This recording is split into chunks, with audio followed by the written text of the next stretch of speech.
আসসালামু আলাইকুম বড় ভাই। তো হে গাইজ, কেমন আছো সবাই? আশা করি সবাই ভালো আছো। আজকে আমি নিয়ে এসেছি তোমাদের অনেক পছন্দের রাকিব ও নয়ন ভাইয়ের কিছু অসাধারণ 5টি ইমোশনাল ডায়লগ, যেগুলো শুনলে তোমার মন একদম ছুঁয়ে যাবে। এই ডায়লগগুলোতে আছে ভালোবাসা, কষ্ট আর বাস্তব জীবনের অনুভূতি, যা তোমাকে কিছুক্ষণের জন্য হলেও ভাবিয়ে তুলবে। তো আর দেরি না করে চলো শুরু করা যাক আজকের ভিডিও। तो नंबर 5 पर आ जाता है। তুমি না ভালো করে অভিশাপও দিতে পারো না প্রিয়। অসুস্থ হই ঠিকই, কিন্তু মরি না।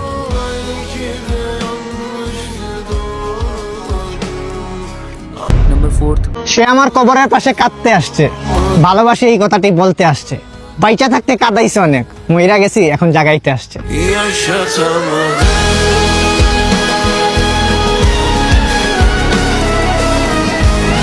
नंबर 3 মায়ের অপারেশনের জন্য অনেক টাকা লাগতো, সবার কাছেই ধার চাইলাম, কারো কাছেও নাই।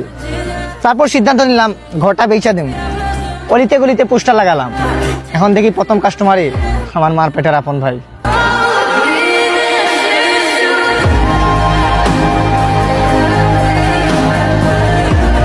नंबर বান্ধবী ওরও ছিল, বন্ধু আমারও ছিল। হুজুর এই জায়গাও ছিল, কাজী ওই জায়গাও ছিল। ফুল ওর উপরেও ছিল, ফুল আমার উপরেও ছিল। ও উঠতেছিল, আমারে উঠানো হচ্ছিল। ও উঠতেছিল, আমারে উঠানো হচ্ছিল। পার্থক্য শুধু এতটুকুই, ওকে আপন করা হচ্ছিল আর আমারে দাফন করা হচ্ছিল।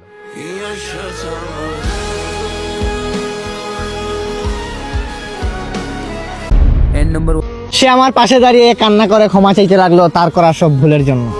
মনে মনে ভাবলাম ক্ষমাটা তো আগে চাইলেই পারতো। একে একে সে সবাইকেই বলতে লাগলো আমাকে নাকি সে অনেক যত্নে রাখতো।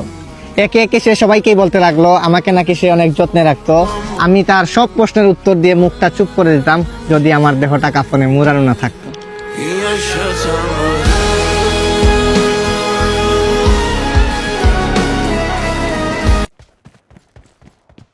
আজকের মতো এখানেই শেষ করছি। রাকিব ও নয়ন ভাইয়ের ডায়লগগুলো তোমার কেমন লাগলো অবশ্যই কমেন্টে জানিও। ভিডিওটা ভালো লাগলে একটা লাইক আর চ্যানেলটা সাবস্ক্রাইব করে পাশে থেকো। আবার দেখা হবে নতুন কোনো ভিডিওতে।